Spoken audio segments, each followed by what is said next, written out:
what was different about this resolution than the vanilla pro-life stand that has been taken by the SBC in the past? So this resolution was actually really, it was really well written. It provided biblical definitions, it provided clarity, it tried to address inconsistencies. This resolution was essentially a truly consistent Christian worldview applied to the area of abortion. And that's the best way I can describe it.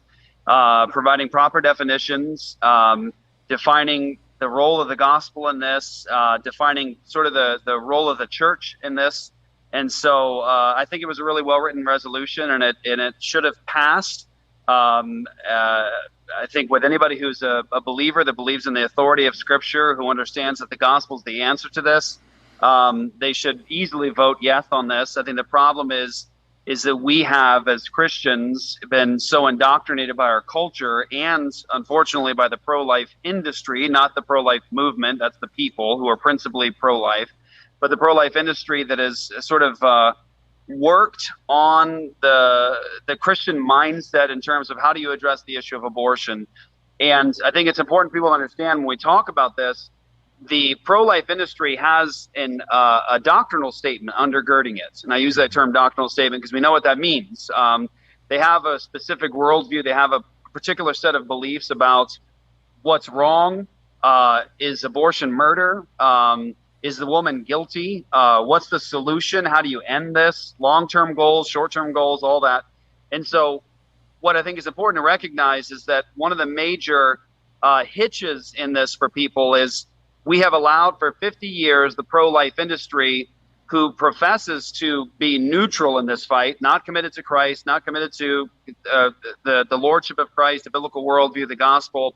We've allowed them to lead this, and so many of us have just assumed that's our team. These are the ones who are trying to end abortion, and we don't understand that the incremental approach that they have been doing for so long, and even the long-term approach about ending abortion, is in opposition to much of what we believe as Christians on this issue of abortion. I'll tell you what I mean by that. When we talk to the standard pro-life industry leader, they'll tell you, A, we are not explicitly Christian in our commitments. We're not doing this as Christians. We're not standing on the word of God. This isn't a gospel issue for us. And when you talk to them, they will very, very proudly say, this is not a secret among them. This is what their position is consistently across the board. They believe that mothers who kill their children via abortion are themselves victims. And so in all of their opposition this past year to the bills for equal protection for all human beings, starting from conception, in all their opposition, they have said consistently and every single time, we are not trying to end abortion with any penalties for the mother or the parents who were involved in this, because they say that they believe that mother and baby are both equally victims. Now, what that does from a Christian standpoint, a gospel-centered standpoint, is it robs women who are post-abortive, and it robs women who are going to have abortions of the gospel message itself. Because what they're saying to women is that you're not guilty for killing your child. You don't need Christ in that. I call this the fatal flaw of the pro-life industry. And so that's underneath all of this. When we talk about the approach to ending abortion, all of that, the sanctity of human life, the pro-life industry is not trying to end abortion in the sense of criminalizing it, abolishing it, in the same way, say, you would with slavery or sex trafficking. They say things like, we want abortion to be unthinkable. And to that, I say, well, the only way it's going to be unthinkable is if we have a change of heart, and you can only do that through the gospel and a consistent Christian message. But I don't just want abortion to be unthinkable. I want abortion to be a crime, like slavery, like sex trafficking. I would like sex trafficking to be unthinkable, and I would also like it to be a criminal act. The pro-life industry approaches this from a position of neutrality and from a position that is fundamentally flawed and inconsistent with the gospel message. They say the mother is innocent, that she is a victim like the child. And so they do not want to ever have this ended via criminalization like it used to be in a society that was influenced by the gospel. You can look pre-Roe and even see currently in states across the union that abortion is still seen as murder and homicide and a criminal act in the states. Those laws, many of them never been changed, and they're still on the books. And the pro-life industry also approaches this seeing Roe versus Wade as law. And it was one of the things that was difficult for me to hear sitting in there just now when you had somebody who was opposed to this resolution. They essentially said that. They said, Roe versus Wade made abortion legal in the states. In fact, it did not. It's a court opinion. And the states who had legislation on their books criminalizing abortion, actually, if they agreed with Roe, they had to actually change the laws of those states. They were supposed to change the laws of those states because Roe versus Wade does not create law. Congress creates law in our nation, not the Supreme Court. So we don't understand how our law works in this nation. And one of the ways to highlight that is this particular point. During the last election, President Joe Biden did a town hall, and there was a young woman that came up, and she was concerned with another 4 years of Trump and what that would mean for Roe versus Wade, but the people he's adding to the court and all that. And so she was concerned, like, what if Roe versus Wade is overturned? And Joe Biden understands the law in our country better than many pro-life industry leaders. He said that when he becomes president, he wants to give Roe versus Wade the force of law. Right. He said that because that's true. In our nation, it says in our constitutional documents that Congress creates law. It's not the Supreme Court. The Supreme Court has made many, many fallacious court opinions, and they've been resisted by the states many times. Even during the time of slavery, you have the court case of Dred Scott. And in that case, the states resisted the Supreme Court's very evil opinion. And that needs to be done at the state level in the issue of abortion. So I'll just say finally to this, one of the things that was actually kind of disheartening to hear was one of the vocalizations of opposition against the resolution was, if we pass this resolution, which everybody says, we agree with it. Abortion is murder. It's a sin. It's a gospel issue. We need to abolish it. If we pass it, then these pastors are going to have to go back home and have essentially one perspective on this that's consistent with the resolution. This is murder and it needs to be abolished. And essentially say all of our past pro-life moves, we were wrong on those, and this is what we're going to do, and only this. I thought to myself, is it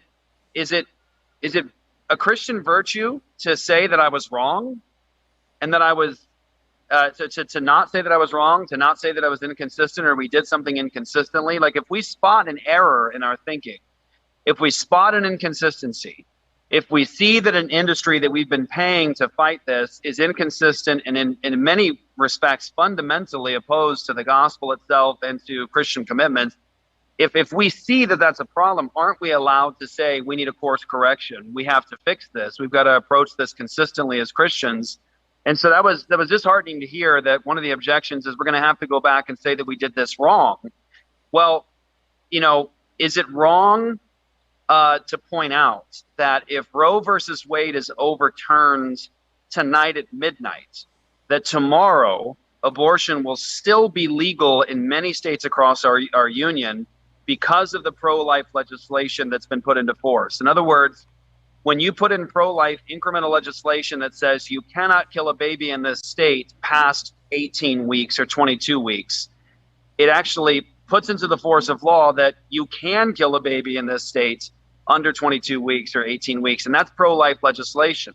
Or we have, let's give an example of two recent victory bills in the state of Arizona that were put forth as pro-life incremental legislation. In Arizona, Kathy Herod opposed my legislation, our legislation for equal protection for all humans, which she says she agrees with. She opposed it because she said mother and baby are both victims themselves. So she doesn't want any penalties. So she said, well, let's vote on this one. So she put forth legislation that was pro-life incremental legislation that says you cannot kill a baby in the state of Arizona for the reason of genetic abnormality. They called that a victory, but it's just an irrelevant bill, because all a mother or father has to do in the state of Arizona is say, I'm not killing it because of a genetic abnormality. The Down syndrome doesn't bother me. I just want to kill it. So it's irrelevant. And that's pro-life incremental legislation that they think is praiseworthy, but is in fact irrelevant. All a mother or father has to do is say, I just want to kill the baby. Another one that she put in that is pro-life victory legislation is that you have to give your baby a proper burial after you kill it, which isn't difficult for Planned Parenthood to do. All they have to do is just put into the price of the abortion a proper burial for the baby. It's not as though the mother in Arizona has to go to the funeral or has to handle the body. It's just packed into the price of the abortion. It's not something that's a victory bill. And further, one of the things that was done in Arizona is the pro-life industry decriminalized abortion in the state of Arizona. And this is where I'll stop, and I'll let you maybe ask any more questions. What she did was she put forth this pro-life incremental legislation, and inside the bill, she also put repeal of 13-3604. What is that? That's the law in Arizona that existed pre-Roe, that said that abortion was a crime and that if a mother did it, she'd be criminally penalized. Well, the pro-life industry doesn't want women to be penalized for abortion because she's not guilty. She's a victim as well.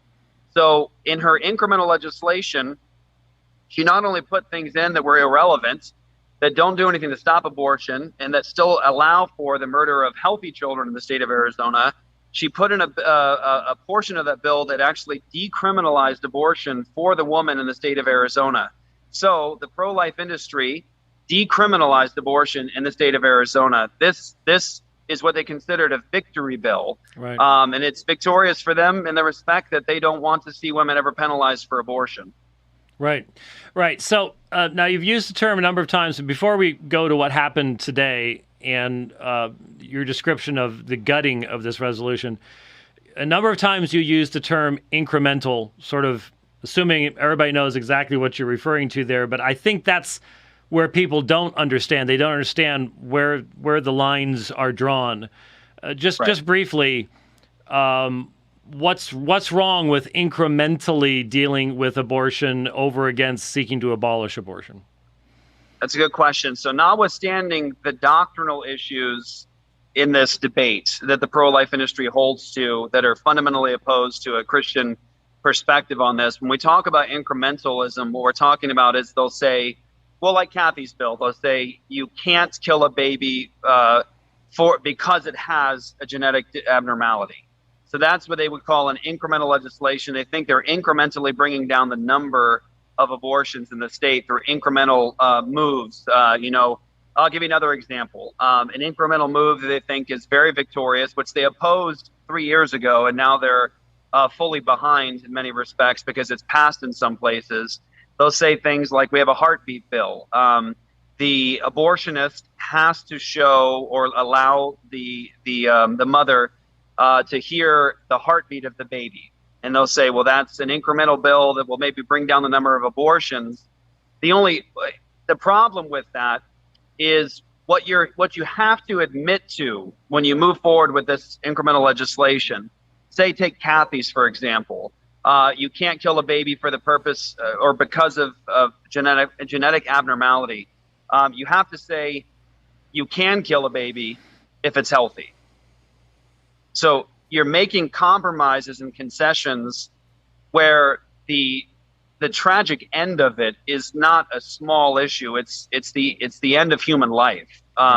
You have to make compromises and concessions that fundamentally undermine your profession and your commitments. If it's human life from conception and we want all human life protected, then we can't move forward with legislation that ultimately undermines that commitment. And so I'll give you an example of where we would never do this, and it just shows, I think, we've been worked on by our culture. We would never say with sex trafficking, because everyone holds the same perspective on that because of Christianity. Sex trafficking is immoral. Kidnapping and rape is immoral. You can never do this. It's a disgusting, wicked thing. And so we're all unanimous on that. Can you imagine fighting against sex trafficking by saying, you can't sex traffic children over the age of 13? That's an incremental approach to sex trafficking. Right. We won't allow any sex trafficking for anybody over the age of 18, or an incremental approach to sex trafficking would be something like, in a similar way, you can't sex traffic children with Down syndrome. Now, we all recognize the error of that approach in the area of, say, sex trafficking, but we, for some reason, don't recognize it in the area of the protection of human life. Right. And the great, I think, inconsistency here and tragedy is that pro-life organizations often say at the start of the conversation, we believe in the sanctity of all human life, and we believe that human life begins at conception. Now, that's an indisputable fact of biology. It's consistent, of course, with the Christian worldview. We're all supposed to herald that thing, that truth, that human life begins at conception. The problem is the pro-life industry does not want all human life to have equal protection. And I'll give you an example of this. And this goes to the incremental issue on how this starts to unfold. If you were to ask the leading pro-life industry leaders right now, what do you think should happen to the mother who took her twin girls and drowned them in the bathtub? They were 6 years old. What should happen to that mother? They would all say unanimously, she should have to face justice for that. Right. What should happen to the mother who kills her 5-month-old baby in the womb? And the answer is, well, she's a victim. We don't want her penalized. And it goes to show the fundamental flaw, the fatal flaw in the pro-life industry and their approach here is they're not consistent, and that inconsistency undermines our fight to end this moral evil. Okay, so here's the question then. First I see, well, the resolution passed, and then I see statements saying, but it was gutted. So what happened? So there's a portion of the resolution. So the resolution, if you read it, I encourage everyone to read it, actually is I think is very well done. It's very consistent. It's something that you could preach on a Sunday in terms of these are consistent biblical truths and its application of those truths. There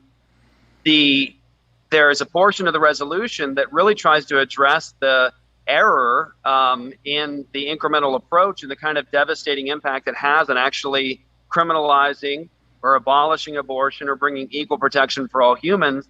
And it talks about the incremental approach. And so what gutted it is there was an appeal to essentially change language in one portion as sort of like a happy middle space. And that's essentially, I don't have the resolution in front of me, but essentially they added the word alone. So we're not going to focus on incrementalism alone, but also abolition.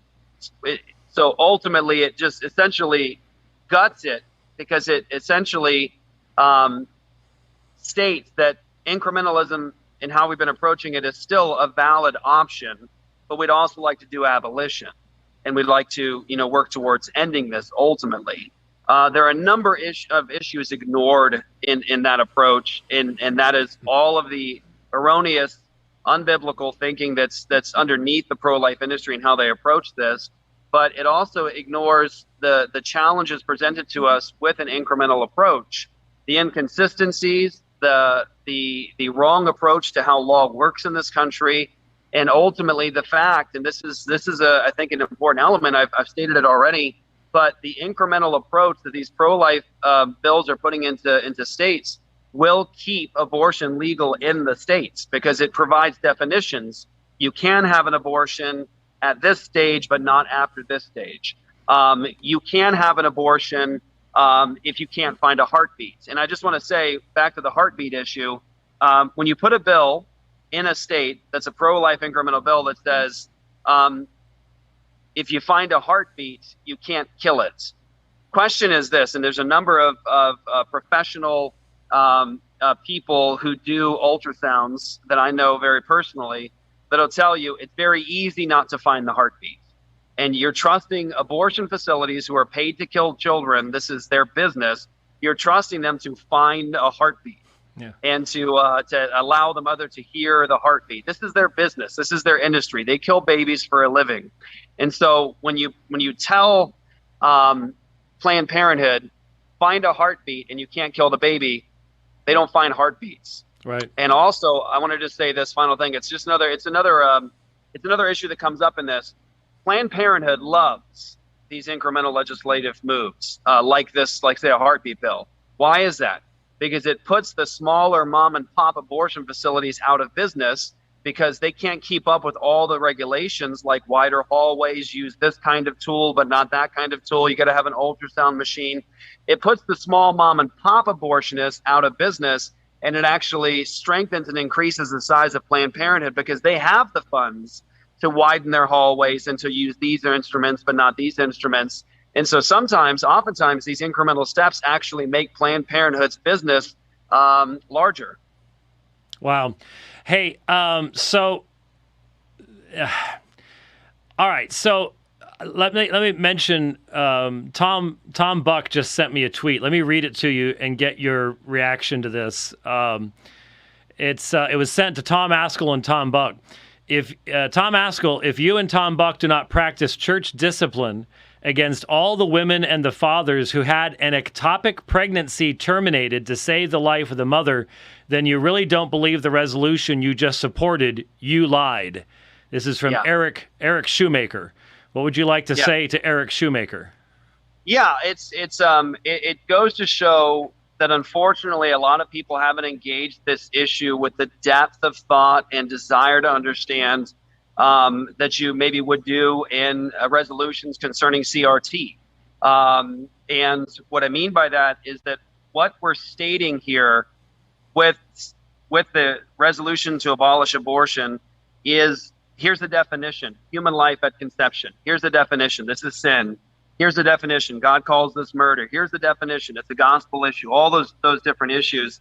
And what we want is equal protection for all human beings. Now, when someone hears that, they should understand, okay, that's consistent with the biblical worldview. And so what are the implications? And then ask questions about the implications. For example, do you believe with this direction of abolition that it's ever appropriate to attempt to save a mother's physical life if there is something that's broken, something in the rare cases where they can't correct the issue? Can we ever try to preserve life when there's an ectopic pregnancy or something like that? And the answer is, of course we can, but that's a rescue operation. Right. That's not an abortion at will. That's not a throwaway of a human life. What we're actually doing in a case like that is usually going to a hospital to save the lives of the baby and the mother. When we have, just take for example this. Oftentimes, you might have an issue in a pregnancy where the baby's life is in danger or the mom's life is in danger. And what typically happens with a right state of mind is mother, father, and baby go to the hospital to work on the preservation of the mother's life and the baby's life. Right. And the doctors in those cases are working to preserve both the life of the mother and the life of the baby. And in some cases, rare cases, unfortunately, the fallen world, this happens. We have to make a determination with a car hanging off the cliff and mother and baby are inside and you have a moment to save a life. Do you try to save a life? Absolutely. Does that mean that there's going to be a loss of another life? Yes. But that's a complicated issue that happens in rare cases where you're working towards the preservation of human life. I would say that kind of argument about ectopic pregnancies is maybe has strong emotional appeal, but not logical appeal. And it's not even something that argues against this resolution. This resolution is providing definitions and it's providing goals. And it does not ignore the fact that in a fallen world, sometimes you have to work towards the preservation of human life to the degree that you can only save one life. And so I think it's a silly argument ultimately. Yeah. Well, and at Apologia Church, we know about ectopic pregnancies. Yes. We've got a lot of have experience. You know, it's interesting, James. My wife and I, we've lost two pregnancies. One was with twins, and it's interesting because my wife had to get a D and a D&E? Is that what you call it? Yes. It's similar to the procedure that they do in abortion at will to kill babies in the womb. And what's interesting is in the case of my wife, when we lost our twins, she had to go to the hospital. She had to go to the hospital to have a procedure to save her life because both babies had died in the womb. They were overwhelmed, essentially. It was essentially like cancer that overwhelmed both babies, and she had to go to the hospital to preserve her life. She had to have the babies removed from her body, but she went to a hospital for that, and that was the goal, was the preservation of life. And of course, the first thing was to say, is there any way to save these babies' lives?